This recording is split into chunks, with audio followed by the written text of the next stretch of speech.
Hi everyone, welcome along to episode 4 of the Apprentice Angle. A very packed episode coming up, lots to get through, so we're going to rattle through this quite quickly and also very productively too. But once again, thanks for all the support on the current series. It means a lot. It's something a little bit different, as I mentioned last time, but people seem to be taking in an interest to it, which is always very pleasing to see. So, kicking things off, we look back on Easter Monday now.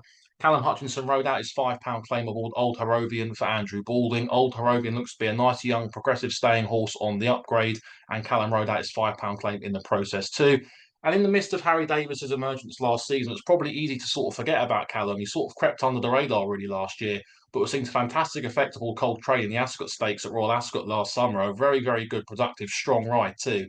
And Callum really built upon that towards the back end of the season, went close in the Cambridgeshire too as well towards the back end of September, and has just filtered through the winter. Spent a month or so out in America before coming back, slowly building into the turf campaign, and now riding out his £5 claim here aboard Old Harrovian. It's been a good start to the season for Callum now. Hopefully, he can kick on. He had a nice winner on Thursday as well for Richard Fahey as well at Chelmsford aboard My Little Queens, which is great to see Callum get another good outside ride for such a very big yard like Richard Fahey's.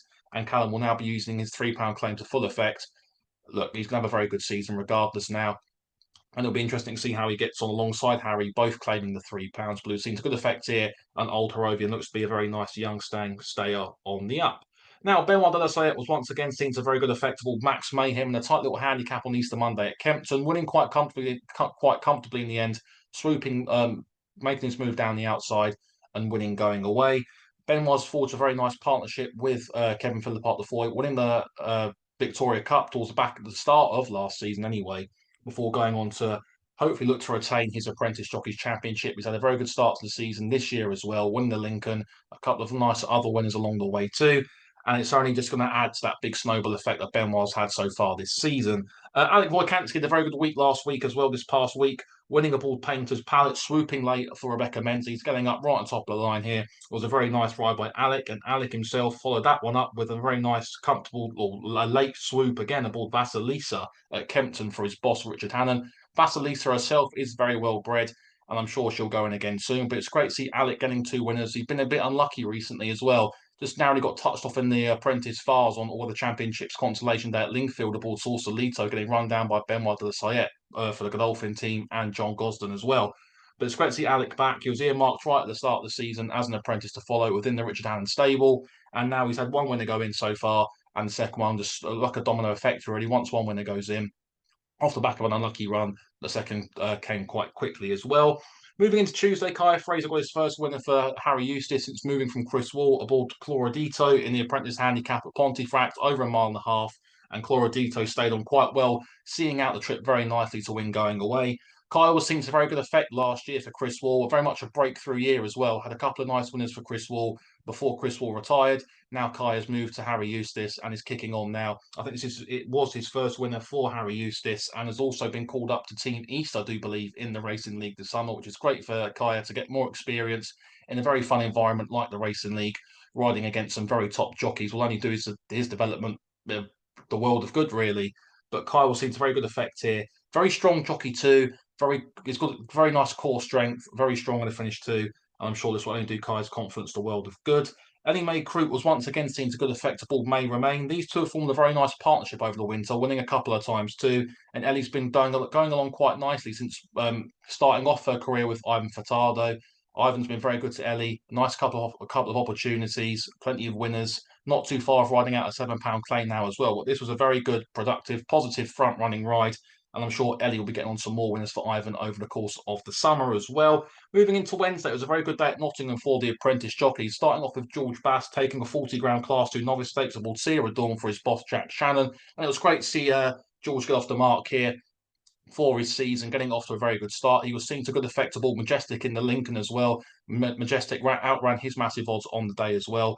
But George has always been a very good jockey. Again, earmarked at the start of the season in episode 1 as one of the jockeys from Lambourne and the South to follow. It was a very strong ride by George too. He's a jockey, manages his weight quite nicely.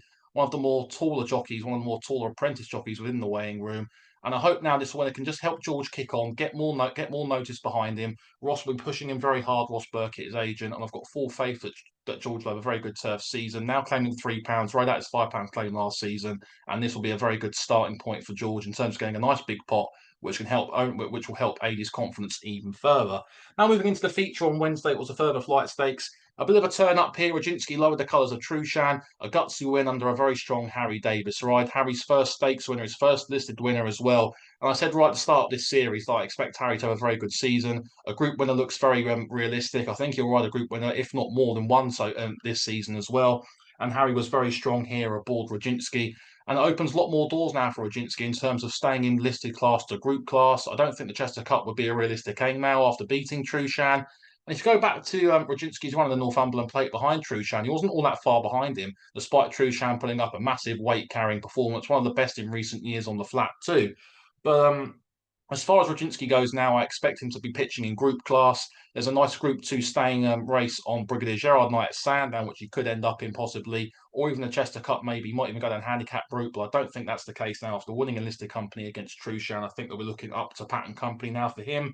But he's a horse who's got better with age, and it was a very good week for Harry as well. He won on Thursday up at Newcastle Ball Joyful Act, so he lengthened quite nicely in the final half a furlong to win going away for Godolphin and Charlie Appleby.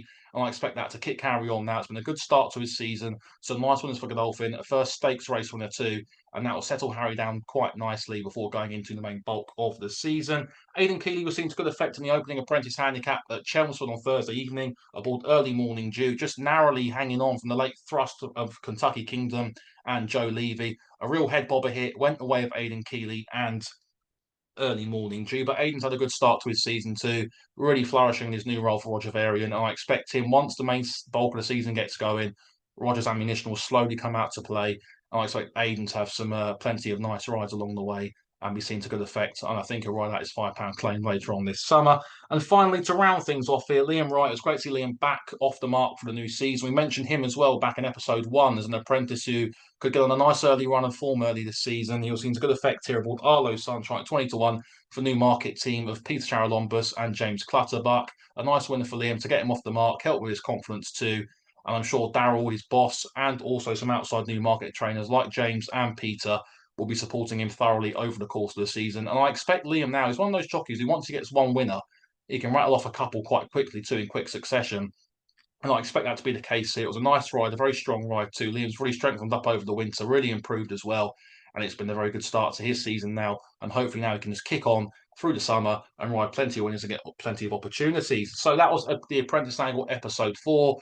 Do drop the video a like if you enjoyed it. Subscribe to my channel too if you're new around here as well. All the support's greatly appreciated here as well. Thank you very much, guys. I'll see you next Sunday this time around, not Monday, due to racing calendar going on for me at the moment, going racing and stuff. And I'll see you all next Sunday to wrap up episode 5.